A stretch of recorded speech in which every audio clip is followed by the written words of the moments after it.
Здравствуйте, уважаемые дачники, садоводы, огородники. Сегодня клуб садоводов-любителей «Родная земля» проводит очередное онлайн-занятие. Сегодня перед вами выступит Капитонов Николай Гаврилович, почетный председатель Некоммерческого союза садоводов и огородников Чувашской Республики, почетный работник агропромышленного комплекса России. Давайте дадим ему слово. Николай Гаврилович, пожалуйста. Добрый день, садоводы, огородники. Доброго здоровья вам, хороших урожаев в новом 2021 году. Вопросы садоводства и огородничества актуальны, они круглый год. Если мы летом боремся за урожай, то почему-то в настоящее время актуальными вопросами зиму начинают юридические тонкости дачного содружества. Поднимаются в основном вопросы организационного характера. В связи с принятием нового закона федерального у нас трудности возникли в организации общих собраний садоводских товариществ. И именно эти вопросы задают тон в это время проведения этих мероприятий.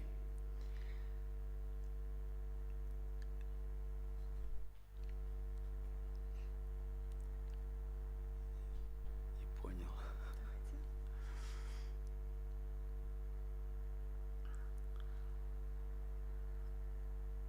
Дальше говорите. Сейчас, что хотел я там?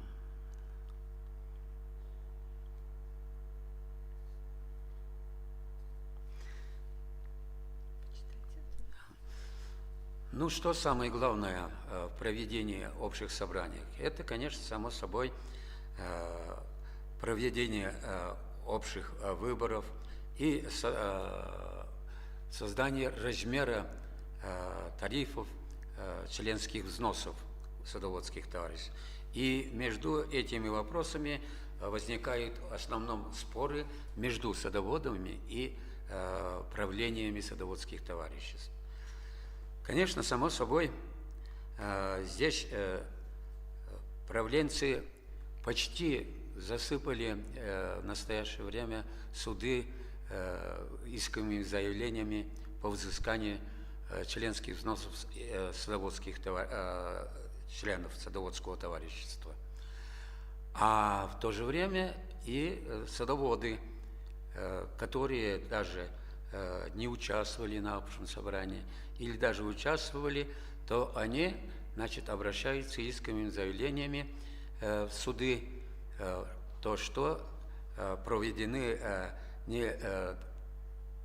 ничтожные собрания, то есть не обеспечен корм общего собрания.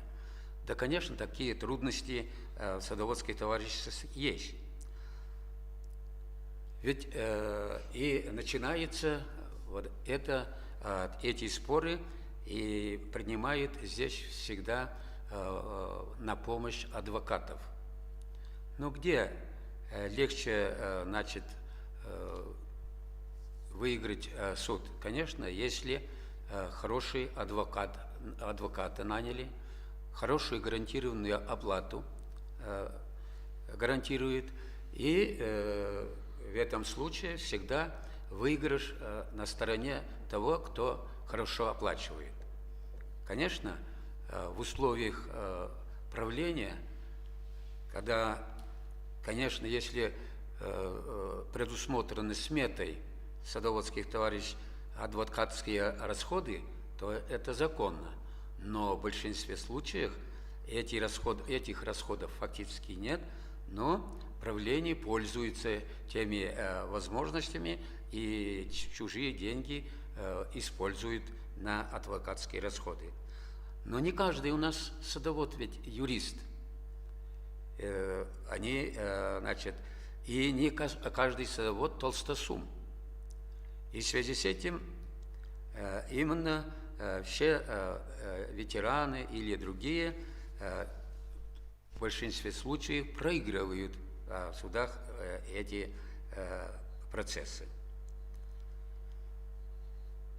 Во-первых, причиной всего является несоответствие у нас некоторых пунктов статей нового федерального закона 217-го. По нашему мнению, взять статью федерального закона 4 и, можно сказать, организационно-правовая форма некоммерческих организаций создание гражданами для проведения садоводства или огородничества по закону. Вроде бы все сказано, но тем не менее закон еще дополнил статьей 5. И 5 статья говорит о чем? Ведение садоводства или огородничества на земельных участках, расположенных в границах территории садоводства или огородничества без участия в товариществе. Считаем, что это корни не соответствует не только союзники, но и садоводы и большинство председателей. Товарищество есть это члены-единомышленники. Вот, к примеру, в 30-х годах при создании колхозов тоже оставались единоличники. Но ведь тогда, в свое время, единоличниками работали, воспитывали, убеждали, уговаривали, и быть, чтобы их, значит, в едином коллективе. Вливали их в дружную семью. Но, как бы ни было, в какой-то степени интересы большинства членов садоводских товариществ ущемляются, когда индивидуалы пользуются общими интересами общества. Не всем садоводам понять, по каким пунктам они должны участвовать на общем собрании, голосовать по каким пунктам, и кто, и как. Именно в этих сложнейших общих собраниях. Член товарища имеет, что у индивидуала ничего не должно быть общего коллективом.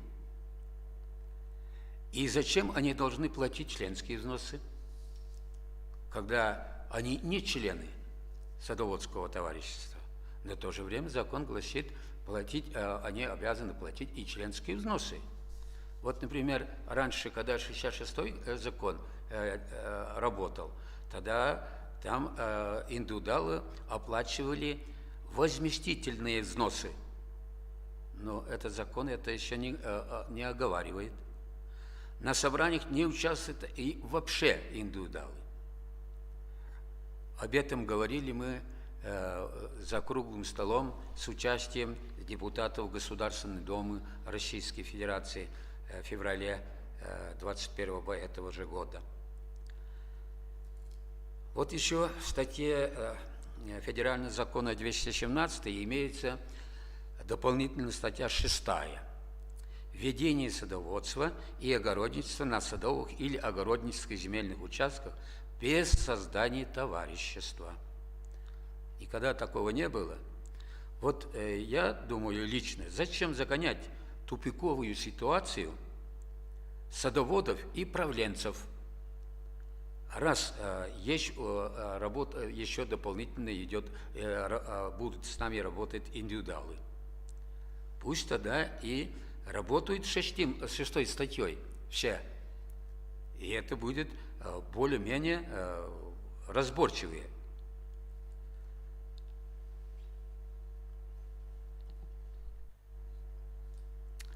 Разобраться в организации работы собраний по такому хитросплетенному закону не только рядовому садоводу возможно, и порой организаторы и сами правленцы не справляются.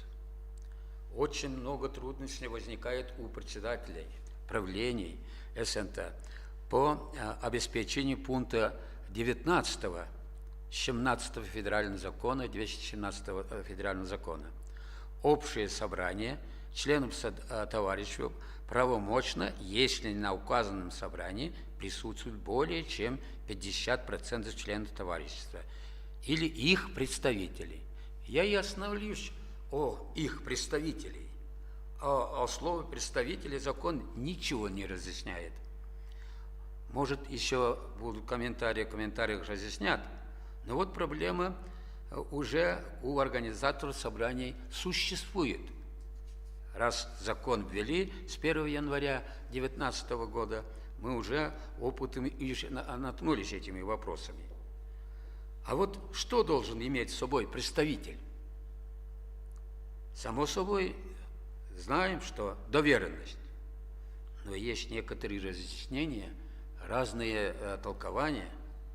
Вот одно из толкований Минэкономразвития Российской Федерации. Там говорится, каждый доверяющий, кто не может участвовать на общем собрании, значит, пишет в произвольной форме, без заверения какого-то, значит, доверенность.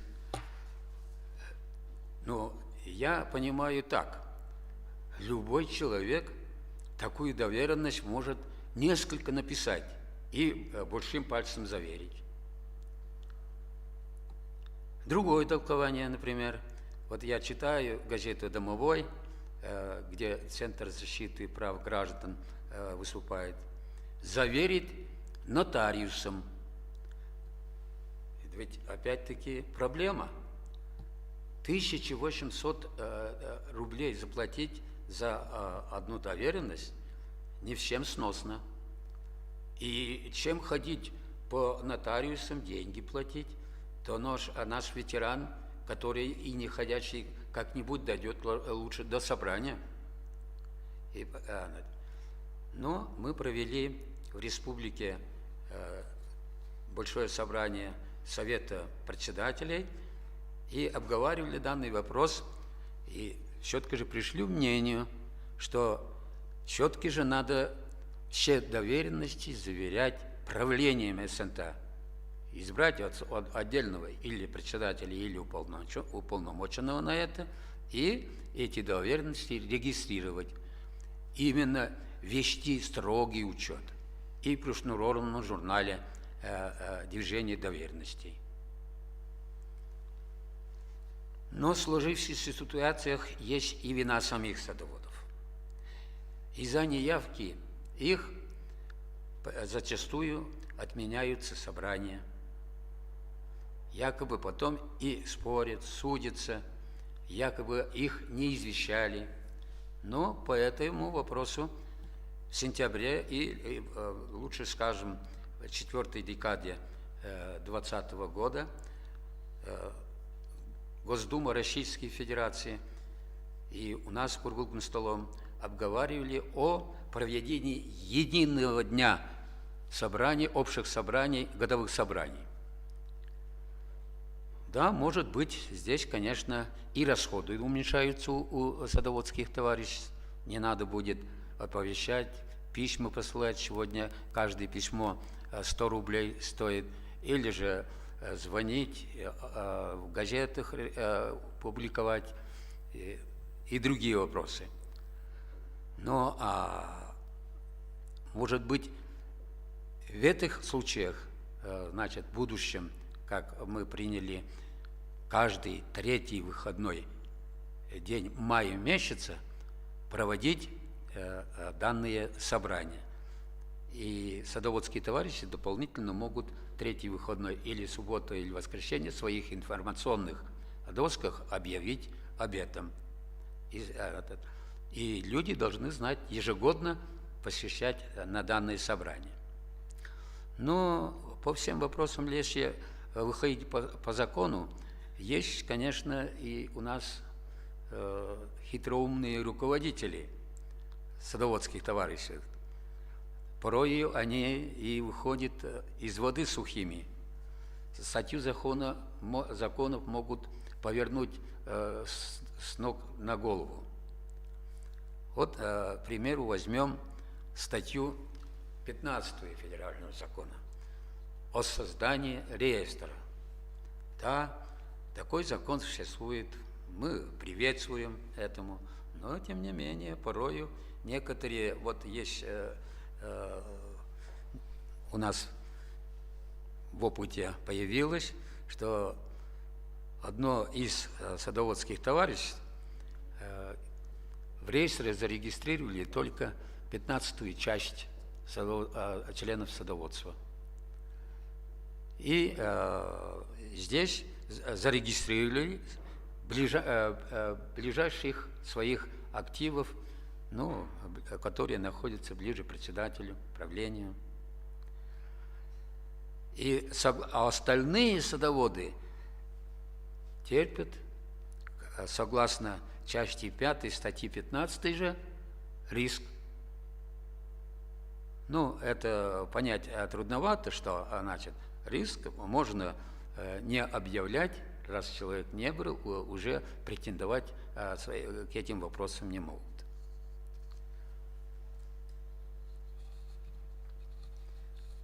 Далее,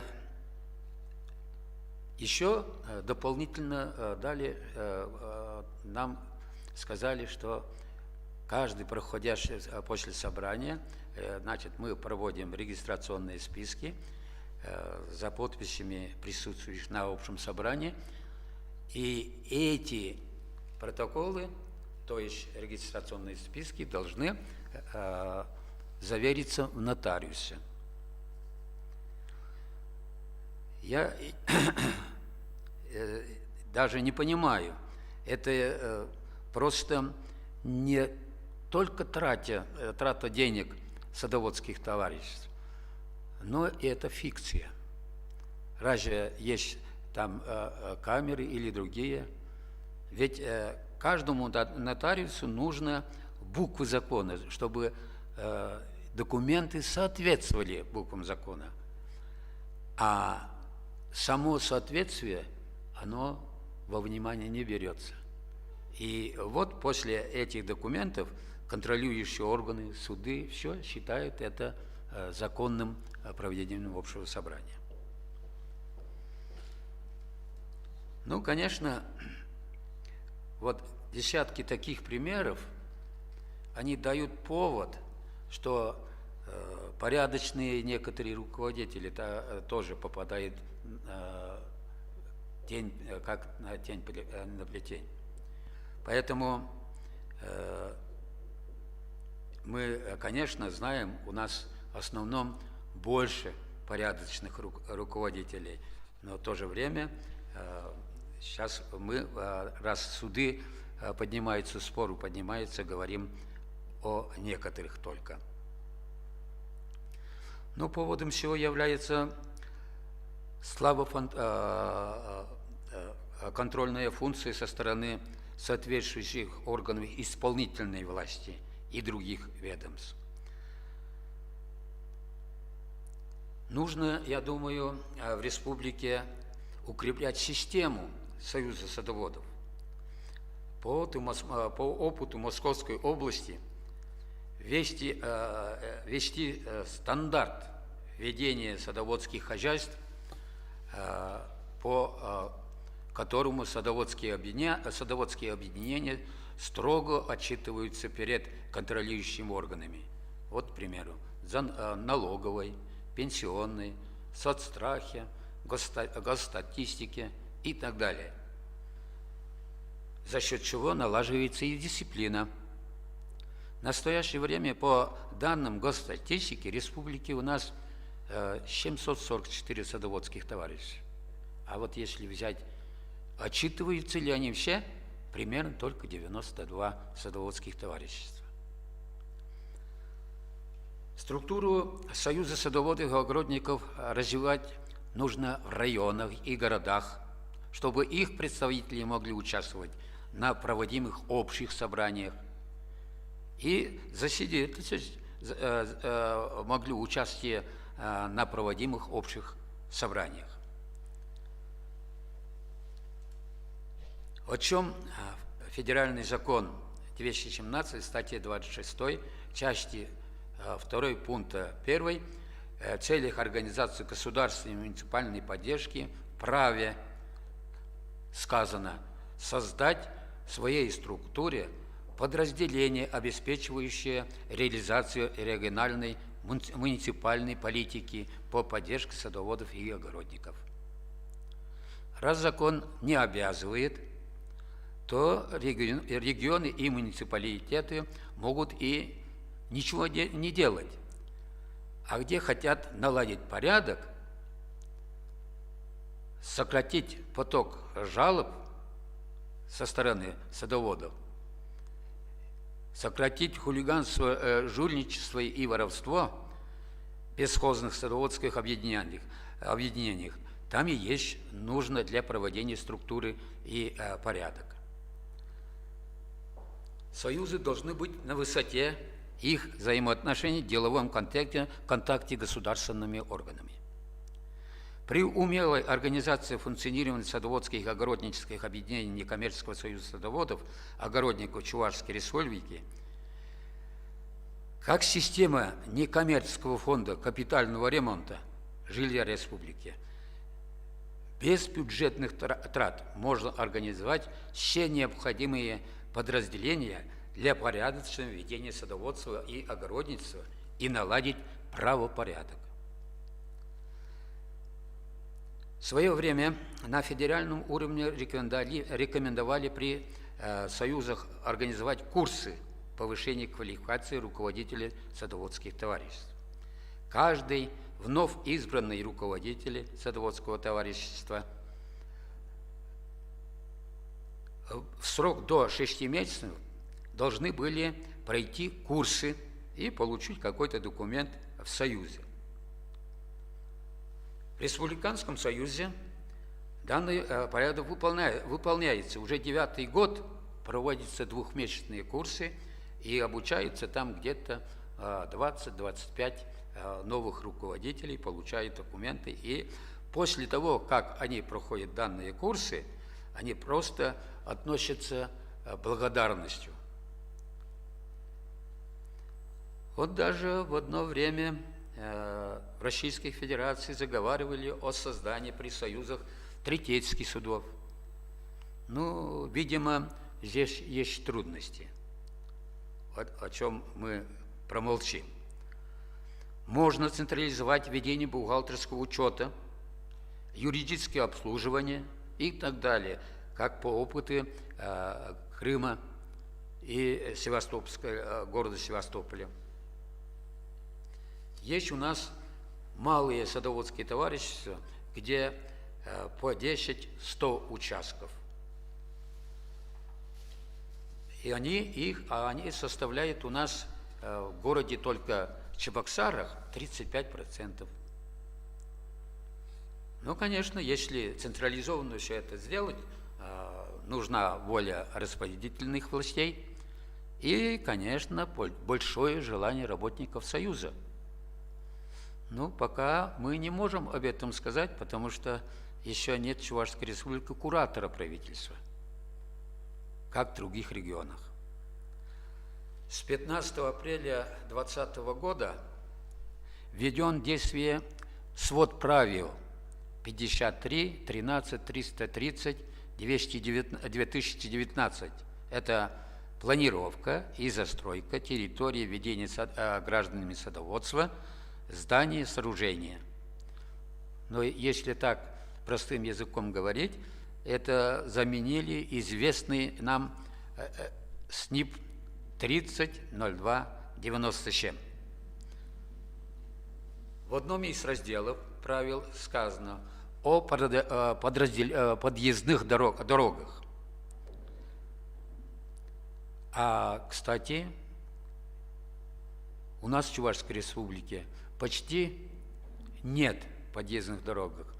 Наши садоводы хулиганским способом проезжают везде, где положено, где не положено.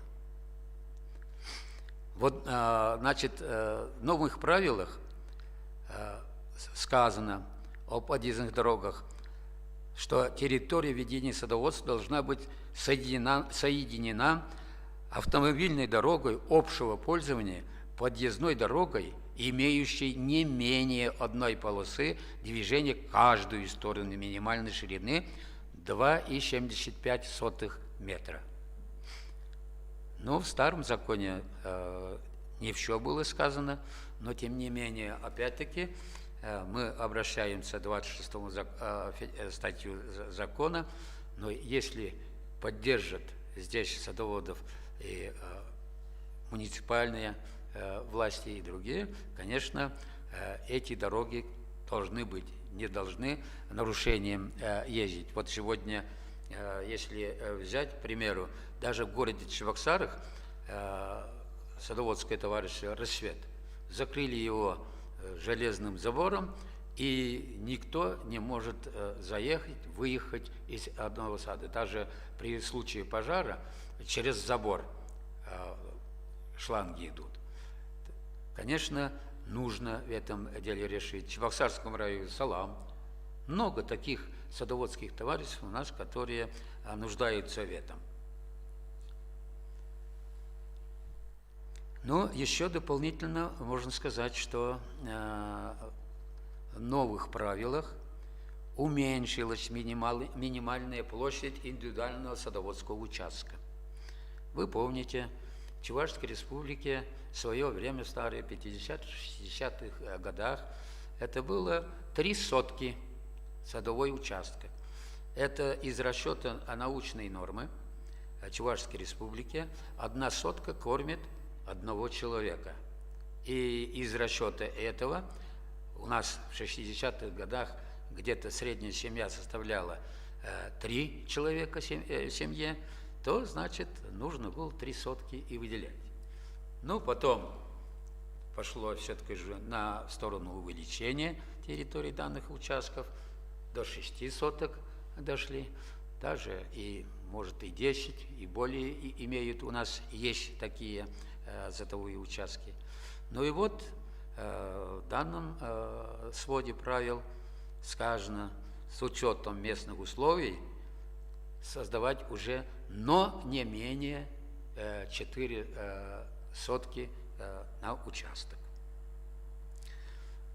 Хотел бы остановиться и о пункте 8.14 нового свода правил дополняет: для жилого или садового дома установку приборов учета потребляемой электроэнергии следует размещать, как правило, на опорах вне пределах участка с учетом требований региональных местных сетевых организаций.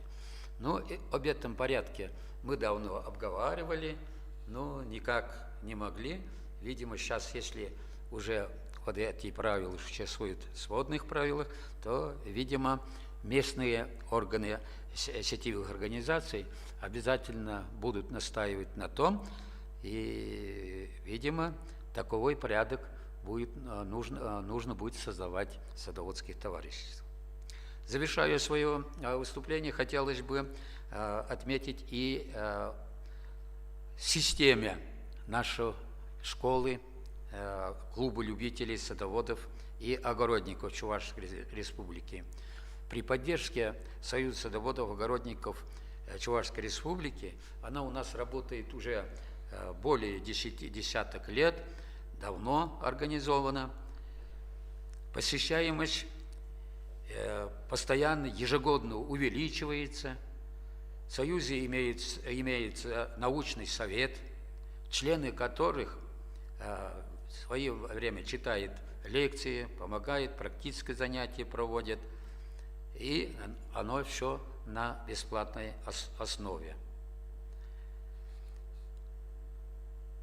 Ведение садоводства в конце учебы в этих клубах, конечно, обмениваются все опытом работы друг друга, но не только опыт работы, обменивается лучшими или новыми сортами не только семян, рассады и посадочного материала. Так что, значит, наши садоводы с охотностью ходят в эти школы, клубы, И когда мы с ними встречаемся, в глаза смотрим друг друга, намного, конечно, интереснее, но я думаю, наши садоводы слушают и наши передачи, знают, но в скором будущем мы хотели бы встретиться воочию, в залах и говорить друг другу, задавать вопросы и отвечать на данные вопросы, чтобы все это проходило на законных основаниях. Спасибо большое, Николай Гаврилович. Если есть у вас вопросы по данной теме, вы можете написать в комментариях к данному видео, и Николай Гаврилович постарается на них ответить. А сейчас, как обычно, я хочу сделать небольшой обзор литературы по рассматриваемой сегодня теме. Это журналы. Первый журнал «Сельская новь», 2018 год, номер 2. Здесь есть статья, где говорится о важных изменениях в законодательстве, регулирующем отношения в сфере недвижимости. И в этой статье рассказано как раз тоже о дачной амнистии. «Сельская новь», 2018, номер 2.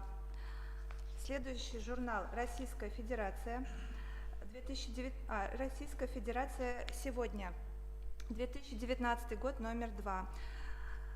Тут тоже есть статья, называется «Дачники становятся собственниками». В ней говорится вот о чем. С 1 января 2019 года вступил в силу новый закон о дачных и огородных товариществах. С этого момента владельцы дачных участков становятся их полноценными собственниками, а владение собственностью влечет не только права, но и обязанности. О том, какие новые права появились у дачников и какие нормы нового закона подлежат обязательному исполнению, рассказывается вот в этой статье. Журнал «Российская Федерация сегодня», 2019 год, номер 2. Вот эта статья. И еще одна статья из журнала «Идеи вашего дома», 2019 год, номер 9. Называется статья «Из дачников деревенские жители».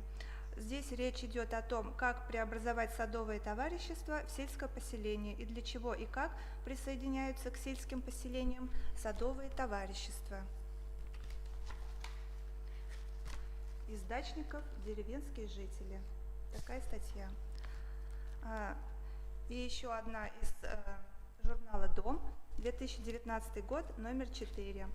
Здесь рассказывается о порядке получения, покупки или аренде земельного участка для садоводства согласно Земельному кодексу Российской Федерации. Журнал «Дом», 2019, номер 4. Это вот статья. Также в поисковой системе «Консультант Плюс» вот первую обложку я напечатала, электронный журнал «Азбука права» от 15 февраля 2021 года, очень актуальная статья, называется «В чем суть дачной амнистии?». Вот эту вот статью вы можете даже по вашему предварительному заказу на нашу электронную почту мы можем выслать скан-копию этой статьи. В чем суть дачной амнистии? Ну и тут можно добавить, да, чтобы знали наши садоводы и все, что дачная амнистия, которая начала работать 2006 года, продлена Государственной Думой до 2026 года. Да, тут тоже вот в аннотации говорится, продлена до 1 марта 2026 года. Да, тоже. да. Ну, на сегодня это все. Следующее занятие состоится 24 февраля на этом же канале. Присоединяйтесь. До новых встреч.